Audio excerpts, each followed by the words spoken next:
Bismillahirrahmanirrahim.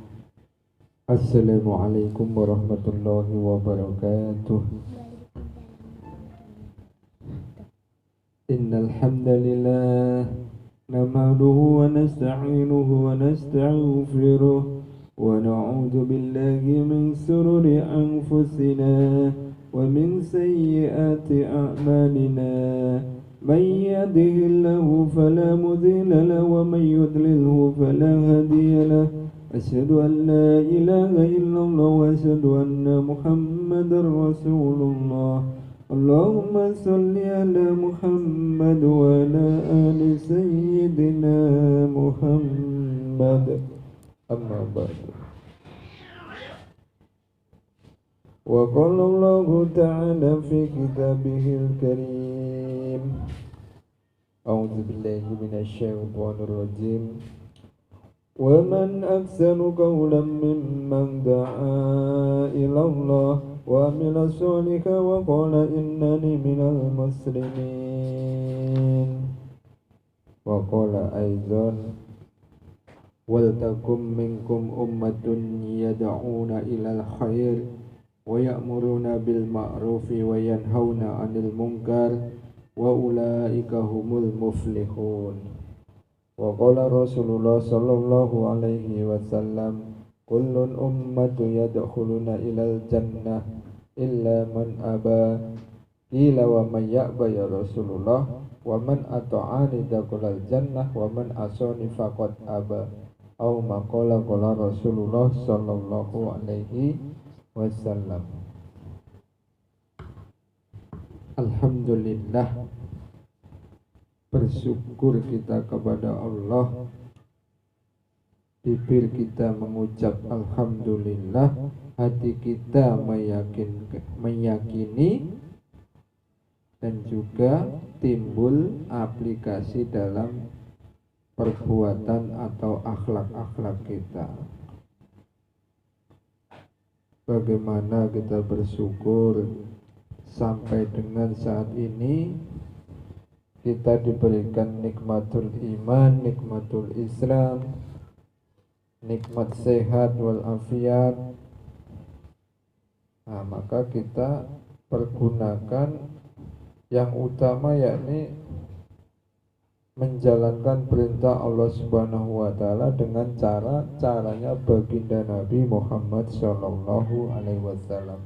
Itulah bentuk wujud syukur yang sebenarnya.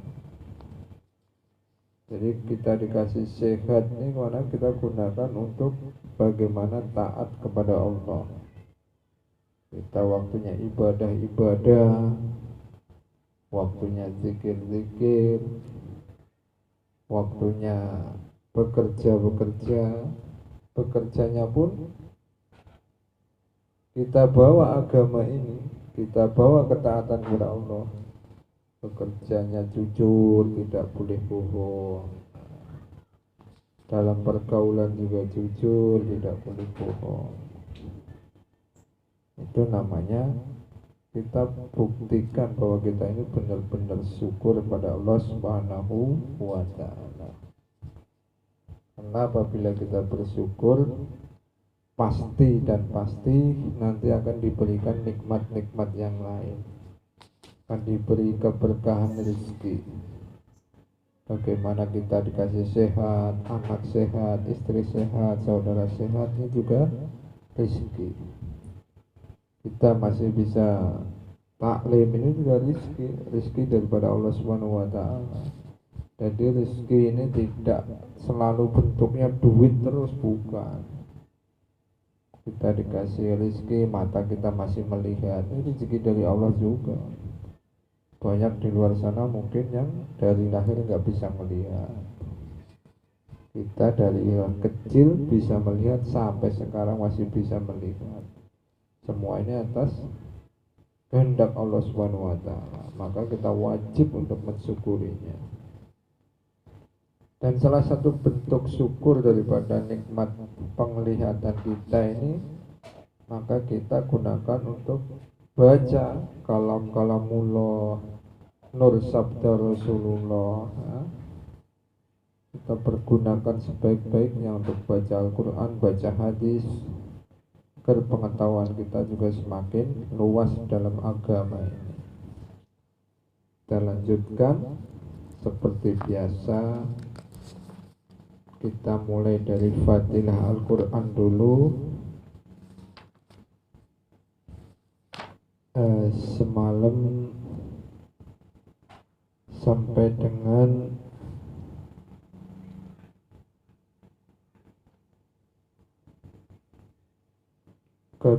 keutamaan Al-Quran jika dibandingkan dengan tasbih dan takbir.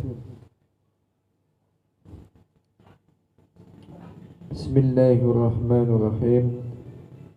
An Aisyah radhiyallahu anhu anna Nabiyya sallallahu alaihi wasallam qala qiraatul Qur'an fis sholati afdalu min qiraatil Qur'an fi ghairi sholati wa qiraatul Qur'an fi ghairi sholati afdalu min tasbihi wa takbiri wa tasbihu afdalu minas sadaqah wa sadaqatu afdalu minas saum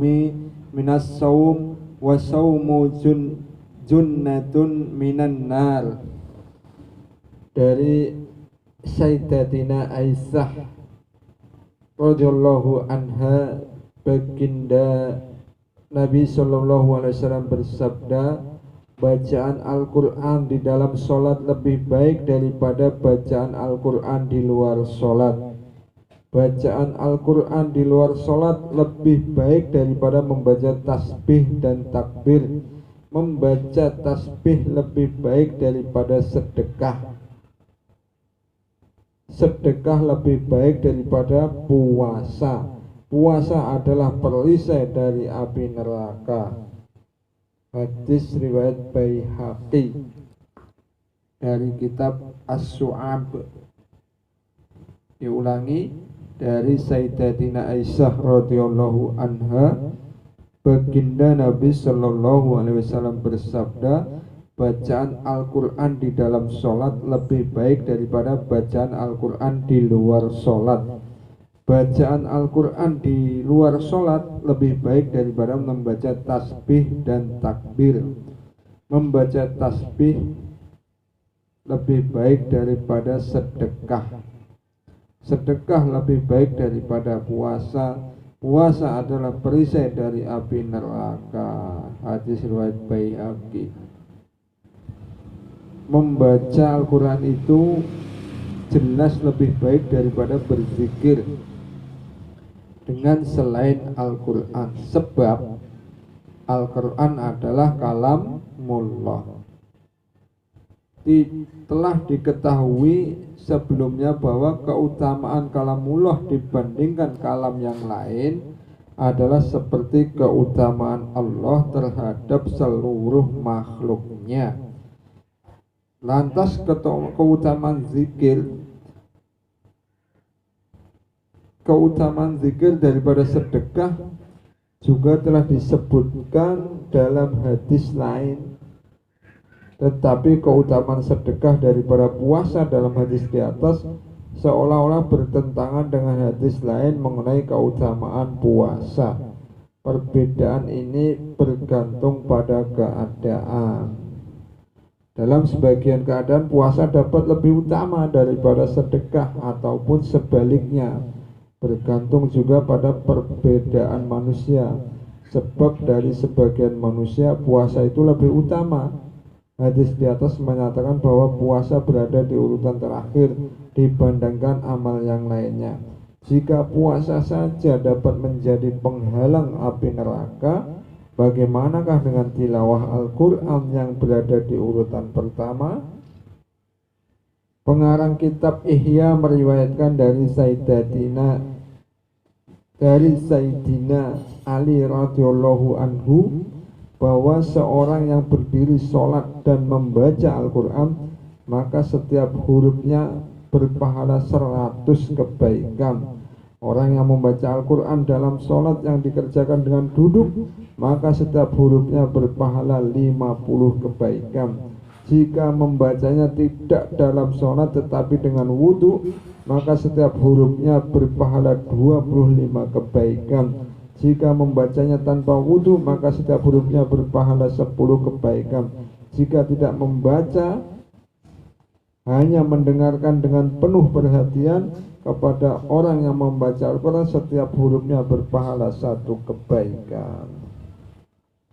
Jadi fadilah membaca Al-Quran. Namun di sini ada penjabaran ulama antara boleh dan tidaknya membaca mushaf dengan wudu maupun tanpa wudu. Ini terjadi khilafiyah di beberapa ulama. Ada yang mengatakan jika itu ada terjemahannya boleh tanpa wudu, tapi kalau benar-benar murni Al-Quran tanpa terjemahan itu enggak boleh kalau enggak punya wudu. Maka silahkan mau ikut pendapat yang mana. Yang terpenting jangan saling menyalahkan. Silahkan. Tapi jumhur ulama mengatakan bahwa membaca Al-Quran, apalagi Al-Qurannya ini tidak ada terjemahnya, ini wajib hukumnya mempunyai wudu. Kita lanjutkan dengan pentingnya sholat.